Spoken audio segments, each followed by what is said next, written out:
Alright, magandang araw sa inyo lahat dyan mga taga Davao City at sa mga hindi taga Davao, no? Na nanonood sa mga vlog dito sa Davao City. Gusto ko lang i-inform sa inyo, ipaalam or trivia ho tayo na alam niyo ba na ang Davao City is magkakaroon kami ng high priority bus system kung tawagin, or HPBS. So yun po yung pinaghandaan namin ngayon dito sa Davao City, no? Kaya kami nagkaroon ng fish out sa mga jeeps, mga multi-cabs. Mayroon kaming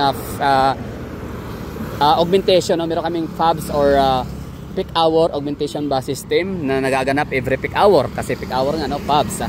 And meron din kami ngayong bago, no, na DIBS Davao City interim bus system, no? So yan po yung parang preparation namin sa aming HPBS or high priority bus system dito sa Davao City. Kaya kung napapansin ninyo, kapag kayo pumupunta sa Davao City, wala kayong masyadong makikitang ganyan na mga jeep sa area, no? Sa Davao, konti na lang, no? Pakunti-kunti na lang kasi finish out na ho yan kasi magkakaroon na kami ng transportation modernization, parang gano'n, no? So magmamodernize kami dito, magiging jeep, yung jeep namin ay matatanggal na ho yan, mawawala na at papalitan na nga siya ng mga high-end, modern and high-tech na mga bus, no? Na mayroong sariling GPS, mayroong sariling tracker device, gano'n, no? Tapos cashless, gano'n, no? So maganda siya at parang I don't know kung electronic, whatever, no? Basta maganda yun, HPBS. So ang mangyari, so ganito yan, fish out yung yung mga rotang kilometer 0 to kilometer 12 or kilometer 13. So ibig sabihin, itong mga ruta pala ng mga taga-Sa-Sa, maaaring mali ako pero ito yung pagkakaalam ko. Itong mga ruta ng Sa-Sa ay mawawala ito. Hindi pala. Itong mga ruta ng Sa-Sa, sila yung parang medyo maiiwanan. So yung mga rutang Panakan ay mawawala. Mga rutang Panabo City na mga jeep mawawala, rutang Mandog, Barangay Mandog, Barangay Lasang, mawawala yung mga yan. Tatanggalin na kasi meron na silang magaganap na, or meron kaming magaganap dito na high priority bus system. Yun na nga yung pinakaunang puntahan, ruta, o unahin yung pinakamalayo. So next, pinakahuling phase na yung sa downtown area, yung pinakahuling mawawala. Diba ang ganda, no? Ganda ng plano ng mga Duterte dito sa Davao City sa bus system. At syempre aangkinin na naman yun BBM na kailang efforts and plano o proyekto na kung totoo sin Duterte talaga may gawa niyan kay Mayor Sara Duterte pa lang, no? 2014. Pero yun na nga, bale diretso tayo mula dyan. Ito nga yung kilometer 13. Pansin nyo yung yung may eskwelahan na yan, ito yung may gym na yan, yung kanyang gym yan ng Osmeña Elementary School. That's kilometer 12 sa Davao City. So right after dyan ay kilometer 13 na ho siya. So ito na yon, Panakan, di ba? Tama ba ako? So panigurado, no, kilometer 13 Panakan, Davao City. So ito na yung Panakan location, Davao City. Lakad lang tayo ng unahan dito kung anong makita natin at babanggitin natin, at pag-usapan. So may makita tayo dito, syempre landmark. Ano bang landmark dito sa area na to dito? Macondre. Macondre. Ito yata yung Macondre. Parang factory din ng karton ba yun or cellophane? I don't know. Let me know mga taga rito. Okay. Kanang Macondre, mauna isisisi karon. So muna gitawag nga kilometer 13. Sige, lamat kuya. So yun yung NCCC, NCCC supermarket pala na yan ay siyang dating Macondre. Macondre ay hindi alam ni kuyang driver kung yan ba ay paggawaan ng plastic or cellophane or ng bakal or ng plywood, no, or karton. Basta Macondre. Basta pagkaalam, dati pansin ko dito maraming mga empleyado labas-masok dyan dito sa Macondre pala yan dati. Ngayon wala na Macondre. And ito naman dito ay maraming mga lumberan, no? So lumber capital. Kung sa Tagum City meron silang tinatawag na Davao Woods kasi doon lahat ng ng mga woods products, no? Dito naman sa Davao City meron kami dito na kilometer 13 lumber and mga kawayan. Pero syempre sa downtown area meron naman kaming tinatawag na carpenter. From the word carpenter, carpintero. So ano bang mga raw materials, no, para sa mga carpentry? Syempre pako, hindi. Yan ang mga lumber syempre. So meron kaming carpenter downtown area. So yun, lumber. So kilometer 13 na to dito. At anong meron dito? Makikita natin ito, meron tayong tinatawag na Lanang Fire Station. Pero alam niyo ba na wala to dati, tansya ko. Or baka meron na to, nag-i-exist na siya. Mga year 2010, hindi ko lang napansin. Mga 2000, hindi pala, wala pala dito 2010. 2007, no, 2006, 2008, wala pa to dito, no, hindi pa yan nag-i-exist. Or kung existing nga talaga siya, hindi ko pa napansin. Kasi ito naman sa unahan yan, isa pa sa pinakamalaking landmark ang Davsam or Davao Samal Ferry. Davao Samal Ferry. So isa to sa, mas mura to ng 10 piso pagkakalam ko. For example, pamasahe, no? Doon sa kabila 20, dito 10. Dati yon, baka ngayon parehas na. Oh, yung sa motor naman, doon sa kabila 70, dito 60. Oh, so di hamak na mas mura. Ang maganda nga lang doon sa kabila, mabilisan, no? Mabilis na punuan agad-agad. Kaya ang bilis makarating, makatawid. Samantalang to dito, medyo it takes time, no? Dati. Oh, ngayon kasi marami na sasakyan, no? Super congested na yun sa kabilang ferry wharf. Kaya lahat dito na magpupuntahan, at dahil sa mga vlog natin, may mga nakakaalam na, no? Na maliban pala doon, meron pa pala dito isa na ferry wharf. At ang maganda pa dito, meron na silang bagong ano, actually wala yan dati, meron na yung space provided na, pero walang occupant, walang tenant. Ngayon meron na, oh. So ang tawag ay succulent leaf. Succulent, di ba bulaklak yan? I mean yung ano, parang tanim, halaman. Anyway, so parang coffee shop siya. Tama, coffee shop, no? Maganda nga naman kasi habang nag-aantay yung mga service vehicles patawid dun sa kabila, eh meron ditong makakapihan. Oh, additional screenshot nyo, oh. Davao Samal. Oh, mga kuan dito, mga trips schedule. So naglalakad pa rin tayo dito sa may kilometer 13, Panakan, Davao City. So unahan ito dito ay Dipo na. Dipo, no? Ano ba ibig sabihin ng Dipo? Dipo, parang sa DPWH, ganon. Home Depot. Ang tabasa pa niya ng araw, Depot. Tsaka yung Depot na yan, talagang landmark yun ng kabataan ko pa, 90s. Kasi yung mga buses, no? Parang saan ka bababa? Regional, no? Lagi ko narinig sa mga tao sumasakay ng bus, kuya, pakibaba lang sa regional.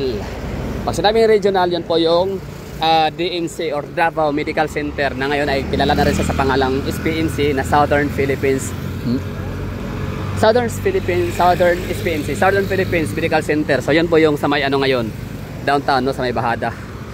And ito naman Dipo. Oh, mayroong bababa sa regional at meron din sa may Dipo. Oh, pag sinabing Dipo, yan na yan sa unahan.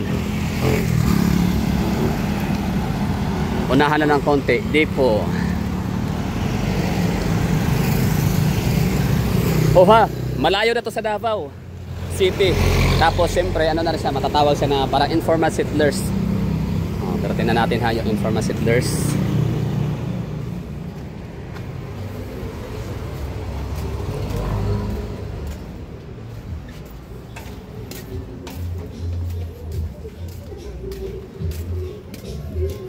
Walang tao. Kasi ang mga taga Davao, kahit nakatirayan sila sa mga ganitong lugar, may trabaho, hindi pabigat sa lipunan. Oo, kumikitang kabayan, mga estudyante, trabahante, negosyante. Asan na pagawas te? Sunto. Kanedre ah? Wala na dead. Wala na dead end. Ang dagat, asa pa ingon dre? Paana ka dito, diretso. Paana diretso? Paana dito. Sige. Salamat ah. Okay. 'Di ba? So ito dito ay napakalinis. Oh, 'di ba? So marami kasi nasasabi, no, na malinis lang kasi yung pinupuntahan mong bayan diyan kasi downtown area. Malinis lang kasi ang Davao kasi commercial area. Malinis lang kasi ang Davao City kasi downtown, malapit sa City Hall. Bungad, front line ganun. Or front page. So yun yung alibay nila, no. Hindi kasi na talaga matanggap ng mga taga Luzon particular. Mga anti-Duterte. Na matanggap na ang Davao talaga isa, no, disiplinado mga tao dito, malilinis, diba? Although di ko alam kung ito ba ay informal settlers ba siya o hindi, I'm not sure though, so kayo na bahala dyan.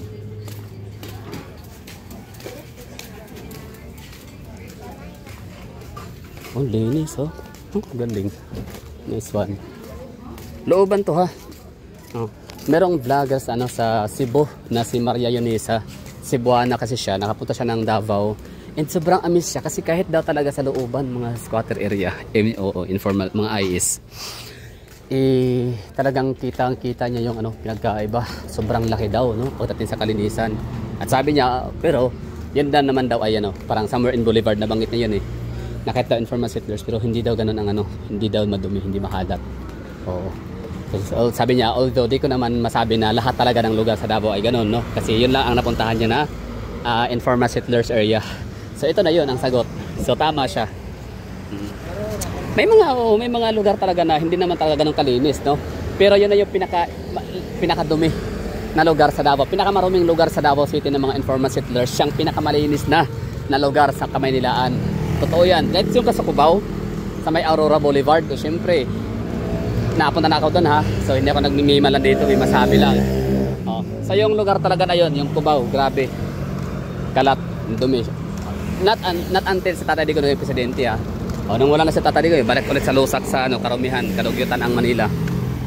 Anyway, so ito yung naglalakad tayo dito. Marami tayong nakitang mga landmarks. Kaya na nga, merong 911. I mean yung parang fire station. Pero pinakamalaking landmark talaga doon na dadaanan natin ay yung Davao Samal Ferry Wharf. Tapos yun, galing, no? Nakakamangha, no? Nakakatuwa. Looban, pero malinis. Diba? No? Malayo na to sa city. 13 kilometers away from downtown area of Davao. So, ibig sabihin nun, para siyang parang City Hall of Davao. O yun, cargo, shout out. Ingat sa biyahe, mga sir, ma'am. Filtrangco, bound for Manila. Diba? Layo na sa city nito. 13 kilometers away, pero kita nyo, organized pa din.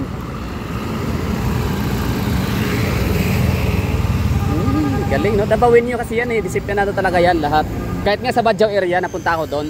Ang galing kasi sinabihan ko na basta sinabi ng Badjao na kapag daw sila kasi ay hindi nagtatapon ng tamang basura sa kanilang basurahan, meron daw silang parang may bayad, mumultahan daw sila ng kanilang leader, parang crook chairman tsaka ng kapitan. O diba, ang galing.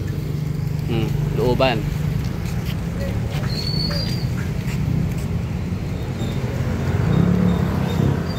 Diba? Isn't it amazing, mga kababayan? Oh, Davao City, naka-proud, diba? That's why we call Davao Pride, diba? It's the Davao culture talaga na malinis kami. Hindi kami basta nagtatapon-tapon ng mga basura pakalat-kalat kung saan-saan. Shout out, Justado Mahipos. Ito na yung depo.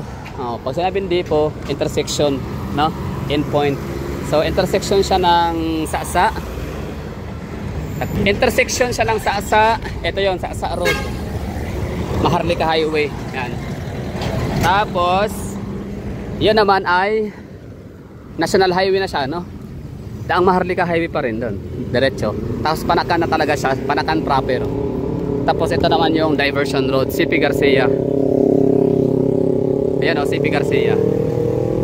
Alright, man. Yan, CP Garcia. Tapos ito yung tinatawag na depo. Department of Public Works and Highways, DPWH, 3rd District Engineering Office.